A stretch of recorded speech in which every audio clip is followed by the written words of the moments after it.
我们需要准备下面这些食材：牛尾、1根白萝卜、葱、姜和一些枸杞。葱切成段，姜切成片，枸杞准备20颗左右就可以。如果不喜欢吃枸杞的，可以不需要。咱们先将白萝卜去皮，然后将白萝卜切成滚刀小块，放入盘里备用。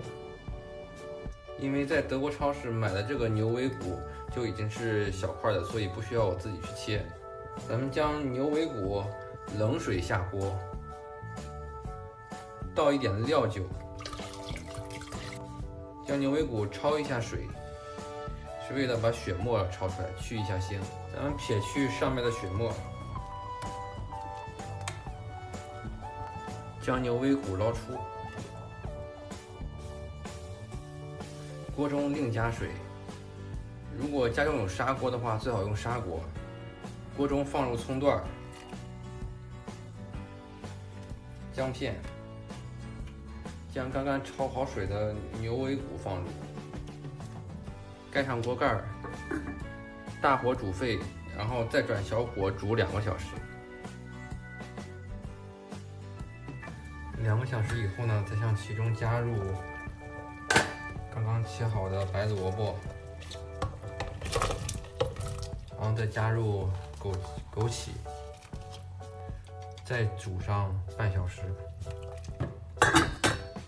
半小时以后呢，加入盐和白胡椒调味儿，按照自己的口味加入适量的盐，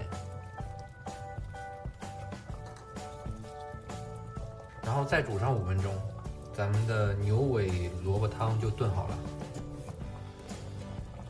OK， 可以出锅了。